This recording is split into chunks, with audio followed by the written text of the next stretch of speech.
And we're live. Welcome, everybody, to the Gamification Revolution. I'm your host, Gabe Zickerman. So excited to have you all here. And I'm joined today by our wonderful guest, Adam Penenberg, and his new book, Play at Work. Look at it right there. Hi, Adam. Yay, play at work. All right. Woo! Marketing section. Yes, exactly. Well, we're going to talk about Play at Work. I think there's a lot to talk about. And for all of you who are joining us for the first time, welcome. And for everyone who's back again this week, welcome back. So good to have you. Remember, before we can do anything, you have to log in. If you're live with us, you've got to log in with your social credentials here on Spreecast so that you can ask questions. And I really do hope that you will ask questions. You can enter those questions into the question box, click the question box, ask a question of me or Adam anytime now for the next 30 minutes. We're going to get to those questions if we have time. And if you actually have a camera, you can even come on screen with us, which is amazing, though I highly recommend that you be wearing clothes when you do. You come on screen with us by clicking that camera button. We'll bring you on. You ask your questions. It's going to be amazing. As always, you can follow me on Twitter at gzakerm. And for those of you that don't know, we're in the middle of the G Summit Global Tour. I'm traveling all around the world talking about gamification, doing live workshops, meeting everyone right now. I'm in Ottawa, Canada, where it's a lovely, rainy, gray day. And that's all at gsummit.com. Okay, so Adam, let's focus on you. Play at Work. New book, just written, talks all about how we're using gamification and play in a work context. What was, you're a longtime reporter, you've written a number of books, you're the editor of Pandodaily. What was your what was the biggest thing that kind of struck you when you started looking at the question of play and work together? For me, it was the realization that game and game design is everywhere. And I was never aware of that, and I'm not a gamer, I admit that. But I'm fascinated by design and games. And so when I started researching the book, the first thing that occurred to me was, wow, I mean, game design is everywhere, and so are games and gamification. And so I became very interested in it because I love topics where they're right under our noses, and yet we're not really a bit aware of it yet. So why do you think people aren't aware of it? I mean, that's an interesting assertion. It's all around us. Why don't people know that? Well, I mean, it's very subtle, I think. But if you hold up your iPhone and you look at just the way an iPhone looks, and look at the icons on the screen, that's game design. And the way that when you poke at an app and it kind of grows on the screen, that's a game design too. I mean, the whole idea of the smartphone is really game-like. But it's not just that. I mean, it can be bad gamification, like, for a while Tropicana would let you redeem, your Tropicana coupon for 3 points. That's a game as well. Weight Watchers is a game. There are games almost everywhere. There are games in your cars. I mean, it's really true that what I've discovered was that there's games in all walks of life. They're in corporations. Corporations are doing it in a huge way, as you know better than anybody. But it's not just that. Government is using games. DARPA, the Pentagon's research and development arm, is using games of all sorts. There's games breaking in through science. So that that's what I was really amazed at. So what do you think? I mean, this is sort of an interesting question. Do you think the reason why it's not obvious to everybody, and you're a keen observer of culture and the thinking about the zeitgeist of culture, do you think we're like on the tipping point of people seeing this gamified world around them? Is there something about are we resistant to the idea that the world is full of games and gamification? What's behind this kind of lack of awareness? Well, I don't know. I mean, I think that first of all, I think your audience probably is very aware of games and game design and gamification. So they're much more savvy Sure. than regular people, like people that I hang out with, let's say NYU or something like that, where I teach. I think we are at a tipping point, because you know almost every corporation is doing some sort of gamification. And government is so deeply into it. And my favorite example of it of all is this computer scientist at Carnegie Mellon named Luis von Ahn, who is doing remarkable Of things with course. games. And he's able to organize 1 million people to do something, and the byproduct of that game is actually something to benefit humanity. And I think that that's just a marvelous and important kind of a research. Are you talking about Duolingo, or are you talking about other work that Lewis is doing? Because Duolingo to me is this really interesting case study where you use it kind of game-like mechanics to teach other people, language. And one of the things that I've heard about Duolingo, or one of the concerns that people have raised about Duolingo, is this idea, and I'm curious to know your thoughts on this. Ivan loves Duolingo, thinks it's genius. I think many people do.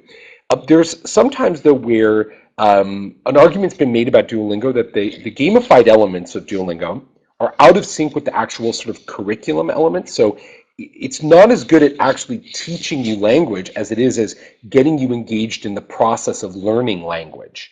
When you were sort of researching the book, and in the stuff that you're kind of looking at, do you think there's much of a kind of conflict between these ideas, or is it ultimately like, as long as people are just doing something, we should be happy? Well, I mean, I think that that's probably a valid criticism, but at the same time, for me, what the important aspect of it is they're using game design and game mechanics to help people learn language, but it's the byproduct of the game that's really fascinating. Because the byproduct of Duolingo, it's not just to teach you a language. Ultimately, the whole idea is to translate the entire internet. And so that is the whole idea of the game, is not just the game, it's the byproduct of the game. And that's the whole idea of what Luis von Ahn does. For example, I mean, my favorite story about him was about 5, 6, 7 years ago. He was on a plane, and everyone in his row was doing crossword puzzles. And he thought to himself, wow, there are 6, 7 people in this row, and they're all putting this incredible amount of intellectual intensity into a game. And what if you could take something from that and do something with that byproduct of all that attention and engagement? And so he created a game he called the ESP game. And it's very simple. Two people would log on at the same time. I'm sure you know about this game, and I'm sure a lot of people in your audience do, but it's still, to me, very fascinating, which is that these two people would log in, they'd see the same picture, and then they'd have to describe every word they could think of to describe that picture. And since they couldn't communicate outside the game, they would, let's say it's a picture of Brad Pitt, Angelina Jolie at the red carpet at the Oscars. And usually computers are very bad at that kind of thing, but people are very good. And so you would have these two people say, okay, Brad Pitt, boom. That picture would go away. Two other people would later get it, and Brad Pitt would be a taboo word, so they would have Angelina Jolie, and so on. And so they were able to tag thousands and hundreds of thousands and ultimately millions of images that way, and Google licensed it. Now Luis von Ahn drives a Porsche, and by doing this, he was able to meta tag millions of images for Google. And so I think that that's kind of Right. the whole So idea of his work, is to say take some action and make the byproduct of it incredibly positive. right. So the ESP game that you're talking about became the Google Image Labeler game, and one of the concepts, one of the mechanics that you talk about is a mechanic of social proof. So it wasn't sufficient that you simply said that Brad Pitt was there. Both of us had to say Brad Pitt was there in order for that to be a meaningful tag, right? So it's not just getting people to do work, but it was getting them to do work of quality. Now, some people argue that Lewis's work is exploitation, right? So you've got Google making something fun, but that's ultimately work that Google should be paying people to do, e.g. tagging images. What do you think about this conflict in making work fun? Are we exploiting people's good nature by doing this? I know you don't believe in that, but anyway, I'll tell you. No, I mean, I think the ethics. I think the ethics are on the table. I'm not convinced. I don't think that where I take exception, Adam, is when people say it's all exploitation. I don't believe it's all exploitation, but I think in cases like that, when we take something that's work and we make it fun, and then we ask people to, do it when we otherwise would consider paying them, there is always some question there about whether or not that's okay. Well, I think that's the same thing as user-generated content on the internet and Yelp reviews, for example. And there's some people who do reviews for Yelp who are now complaining that they should be paid. In the same way that people used to blog for the Huffington Post and were very upset when the company was sold for $350 million, and they said, we should be paid.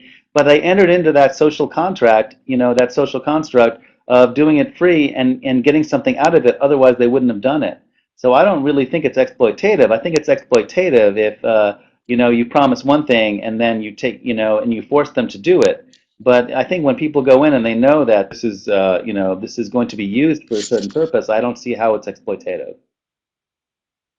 So in your mind, because it's clearly articulated, it's fine, right? That's the key thing. We're not trying to hide anything or subjugate anybody I by doing would. it. I think Disclosure. that would be part and parcel. Yes, I would agree with that. So one interesting example we had last week, Ryan Mizusaki here from Delta Airlines, and they built a thing at Delta called Ready Set Jet, and many of you who are regular viewers saw Ryan last week. and they basically made a kind of training game where they taught Delta agents all about traveling around the world. And he was talking about these amazing results of getting employees to take this training, and it was all optional at the beginning. So the idea was you did it on your spare time. They were very transparent about that. They wanted you to learn more about the world, be better at your job, do it in your spare time, make it fun. And Ivan just put a link up to the chat with Ryan from last week for those of you who haven't seen it. And so one of the things that happened was that over time, the interaction was so successful. Ready, Set, Jet got people to take tons of training on their own time. So eventually, it actually became compulsory. It went from being an optional, fun work experience to being something that's now a core part of onboarding a new employee. What did you learn about that kind of optional versus compulsory dynamic? Did you see anything in your research for Play at Work that was particularly meaningful to you? Yeah, I think that I don't know anything about that game or what happened after they made it compulsory, but I can say I spent 3 days out at Microsoft and spent the time with Ross Smith, who has been very active in creating games in the workplace. And he does things like they'll have a game that will revolve around how to find bugs in code, which for a company like Microsoft with millions of lines of code in every software release, that's a huge job. And they found that it really Sure. improved, the code, and it also people enjoyed doing it. But if you do things like offer, let's say, a cash reward, then the actual quality of the work goes way down. And then also, I think if you make it compulsory, then it takes away the game-like aspect to it because you're forcing people to do it. Like I know that in some places, like at Target, there's the cash register, and there's almost a gamified interface where the cash register is presented to work faster. And I don't know how well that works. It may work pretty well, it may not. But I do think that when you make things compulsory, you do tread a very dangerous line. So in that Microsoft example, when you were looking at like Windows language quality game, for example, and we've had Ross on here before and speak at G Summit, which I think is a super interesting example. Is that the kind of thing that you would play if you worked at Microsoft? If I spoke another language well enough, absolutely. But I don't. Because it's But right, what I right. did find, and what Ross would tell you, and all the people who worked on that game will tell you, that what they found was that for Microsoft, which is released in like dozens of languages worldwide, they do have a problem with the quality of the language. I just want to summarize just for the listeners. And so what they Sure. decided to do was, and sometimes they'd hire these firms in the countries, like in Japan, for example, and like you really couldn't vet the quality. You could, but a lot of times there's informal language, or it's just not quite right. There are misspellings, and so what they found that when people in those countries would do it, they would do it voluntarily, but they would do it really well because they were so proud of the product. I mean, they wanted the product to be really good because they would get flack from people they lived with and their families and their friends, and so they wanted it to look good because if Microsoft can't make a Japanese version that's perfect, then people would think in Japan like, well, they're giving a short shrift. So I would say that that it was a game that a lot of people played and it was very successful, but not everyone in the corporation played it. And I think that it attracted the right people. It attracted people who wanted to play it and got addicted to it in a certain sense, but it didn't attract the people that wouldn't enjoy it. So there's something important kind of there too. Like you're talking about pride and like the sort of what many people describe as the intrinsic motivation to want to do something well and want to kind of demonstrate your skill or support your country or your team or whatever. How important do you think that actually is, that kind of pride of work or pride of culture or team or whatever in a lot of these examples? Don't you think they often kind of end up being about that? Well, I think so. I mean, I think we all have pride in our cultures, at least I would hope so. And I think that that is a very strong motivating force. But here's the thing. I mean, I saw one of your viewers say, but people at Microsoft get paid. Yes, they do, but they don't get paid to do other people's work. They don't get paid to do other functions that are outside of their job. And so one of the things that Microsoft can do, they have like 180,000 people working worldwide. 90,000 of them are full-time. But people work 50, 60, 70-hour weeks often, and it's very difficult to get them to do things outside of their job description. And so these kinds of things where Mhm. you want to dog food your software or you want to improve the language quality in a game, if you just leave it up to people who are paid, you can't possibly do a good enough job. Realize that you're talking about dozens of different releases in other languages. Or in the case of Microsoft Windows or some sort of operating system, you're talking about just gajillions lines of codes and all sorts of things that can go wrong. And so I think it's that kind of intrinsic motivation, which is yes, we want to do it, but we also like playing the game. So this isn't right. So this is an interesting thing, right? Because we often there's really like compulsory and optional things at work.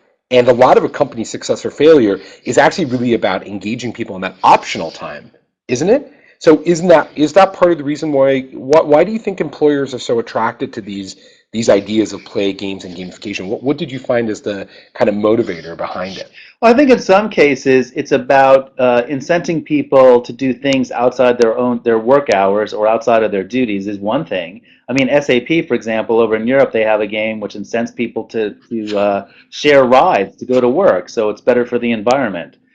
So they can that's not something that you would say you can require people to share a car to go to work or to take mass transit. With Microsoft, it's about quality control of software, which is a big issue because every company wants to dog food its own software, but it's very hard to get people to actually spend the time doing it when they have so many other things to do. And so little things like layering game design can make people, or at least not make them, but at least give them the opportunity, and maybe if they want to, they can actually engage in this and do something about it. So Anton makes a point, rather not a question as much from Anton, but more a statement about wishing that employers were more attracted to games at work, and a little sigh, which I think is obviously tells us what Anton thinks about that. So my question for you is, what do you think the trend actually looks like? There's been a lot of hype and excitement about gamification in the workplace. What's the reality on the ground? What did you see, and how long will it be before we're all like playing games at work? Well, I'll tell you, I mean, it's not something that's going to happen tomorrow. It may never happen. But I will tell you, it's like the same thing as layering it into education. I'm a professor at New York University, and I've layered a few different kinds of games into my courses, and it's an incredible amount of work. So one of the problems you have is you're telling people who don't know a lot about games or game design, and all of a sudden you're telling them, let's layer in this game design into our corporation and change the way we do everything. And of course you're going to face a ton of resistance, and it's not going to happen quickly. But you also know, if you look at the statistics, which I know you do, you know that basically virtually every Fortune 500 company is doing something with gamification these days, and they're looking at it because, well, it works. Maybe it makes employees happier, maybe it makes them more productive, or maybe it solves problems, which is an important thing. Maybe it helps them share contacts, salesmen to share contacts that they normally wouldn't do. If you can just in subtle ways get people to do certain things, you can make big differences when you're talking about large numbers of people. So I think that I'm very sanguine on the possibilities for gamification, but I'm also aware that there must be a middle management, must be a resistance to them. And so I think that you're going to have to see success after success. And there are going to be failures too. And I think that failure breeds success in the sense that you're going to have some games that just don't work. And then, of course, in that company, it may be difficult to introduce them again down the road.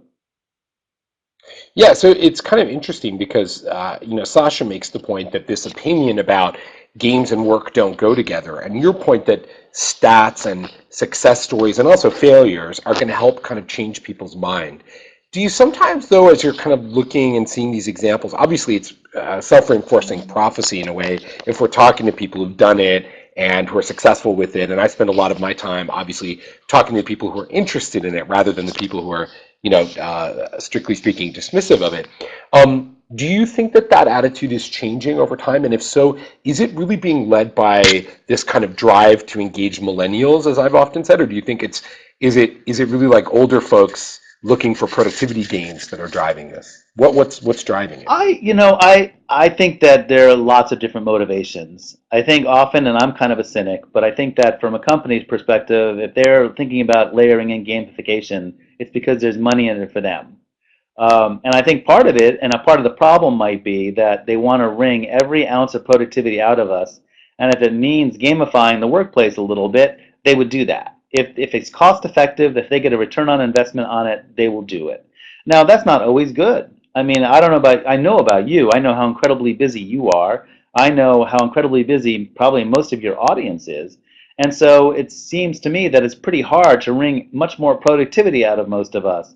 And so, if you're, but if For those who have a career, I'm going to backtrack a little bit, but in the Chris Rock sense of the term, where he does this whole stand-up thing where he talks about the difference between a job and a career.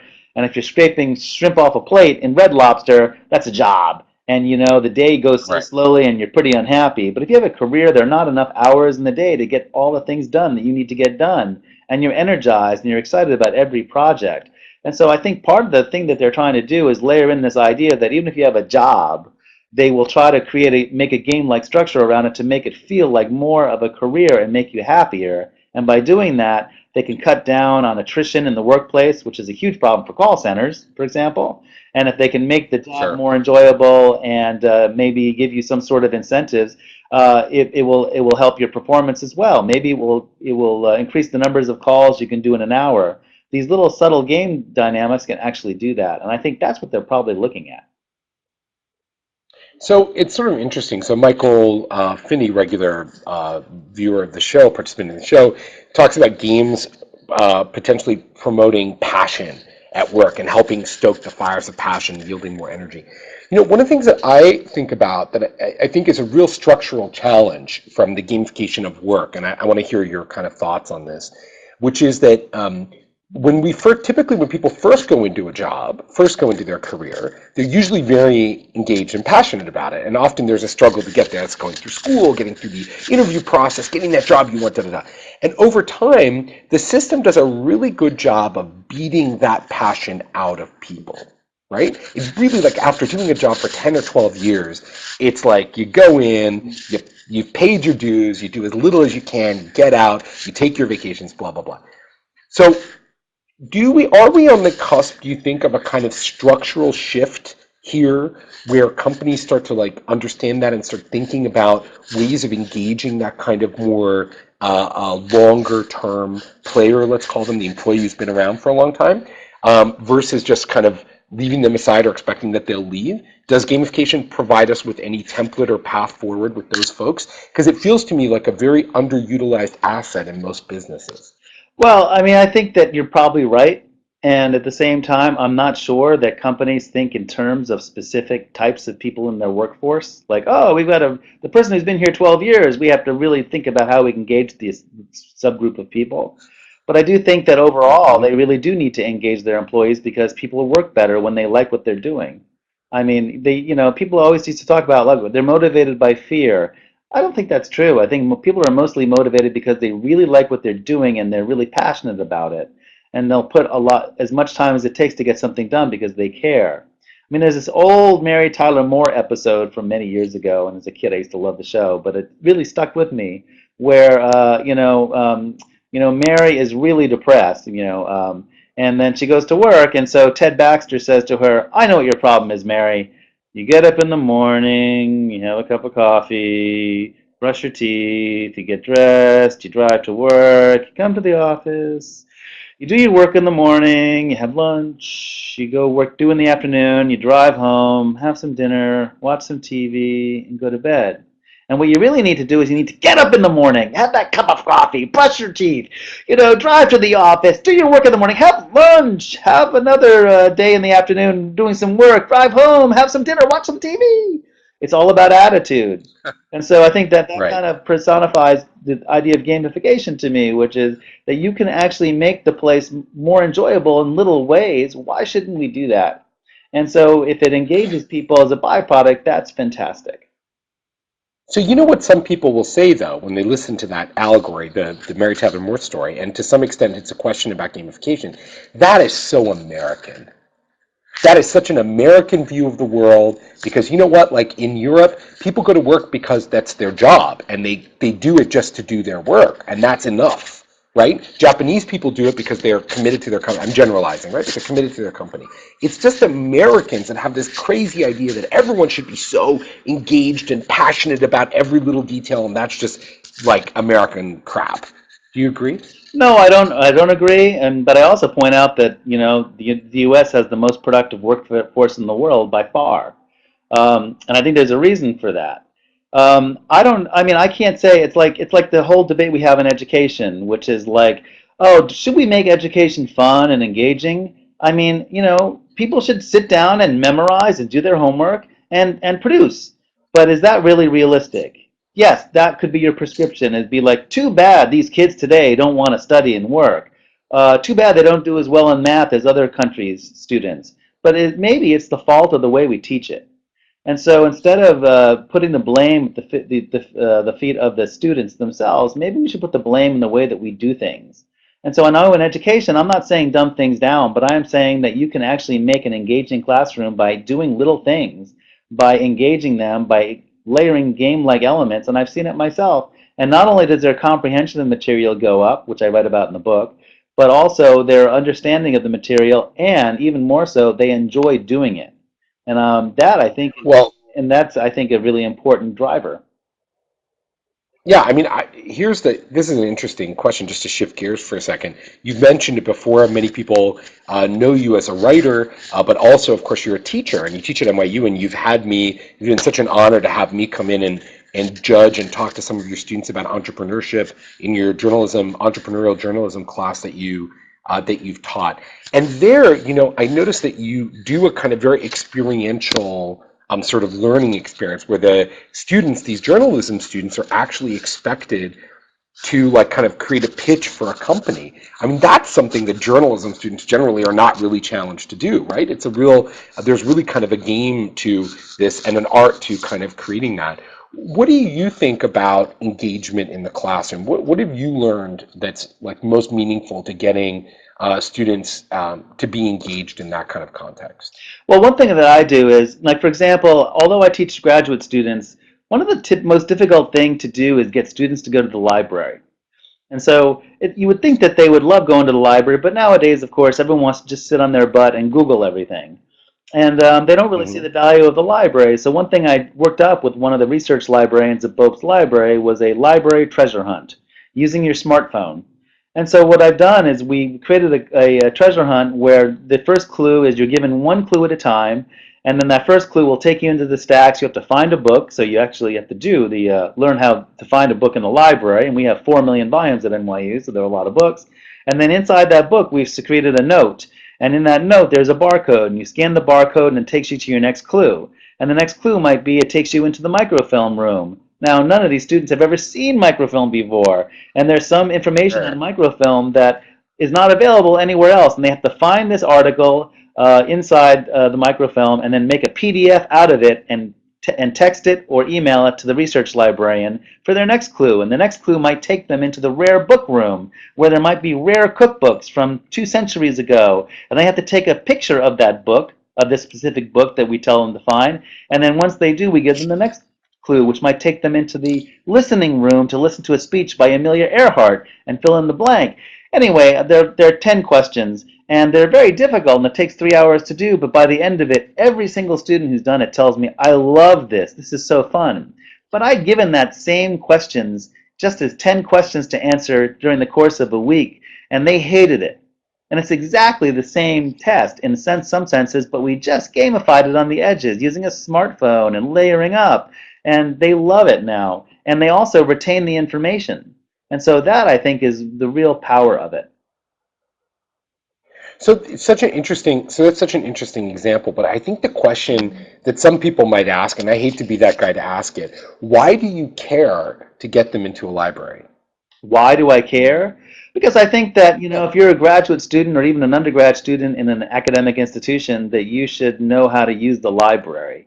And you know what? A lot of the times they come in, and I don't assume they can. And you know what? They don't. And these are kids that come from top high schools around the country, even top colleges. We get a lot of Ivy League grads coming here, and they really don't know how to use a library. And I think it's part of my responsibility as a teacher to help them learn about it to the point where they can then go on their own and learn about it, and maybe they're exposed to it, and maybe they'll use it more often, which is the case actually. So, I mean, I think this is amazing. So, let me just one parting question for you, Adam, because we're out of time. This thing always goes so fast. One parting question for you. If you could give one nugget of advice to corporate management after having researched Play at Work, put it together, thought it through, done these interviews, I know how disciplined and detail oriented you are, and how much incredible insight is in this book. After digesting all of those things, if you could give them management one piece of advice from your research, what would it be? I would tell them that don't be afraid to fail, that it's okay to start out small, don't be afraid to fail, and really ultimately, if you can make your workers happier, they will do better work for you. And maybe instead of thinking always of the bottom line, which I know is a very American, very capitalistic way of going about it, and we're all capitalists, but still, maybe if you think in terms of how do you make your workforce happier, they will do a better job for you. And I don't mean making it easier on them. I mean unleashing the power within all of us to do better at what we do. And if you do that, you will be amazed at the things that your people in your company will do. That's the advice I would give. I love that. I love the advice of simple kind of meaningful gamification, like in your library example, letting people fail, making work fun, helping people get the most out of their jobs. Adam Penenberg, author of Play at Work, thank you so much for being with us. Thank you. Here it is. The plug. Thank you. And thanks to all of you for, yes, a great plug. Play at Work available there. There's a link for you in Amazon. And thanks to all of you for joining us today again on the Gamification Revolution. As always, it's great to have you. The conversation's been fantastic. Great to see everybody here again. Next week, we'll be back with another installment, another great mind talking about gamification and engagement. Until then, everybody, I'm Gabe Zuckerman. You can follow me on Twitter at @GZuckerman. In the meantime, keep having fun. See y'all.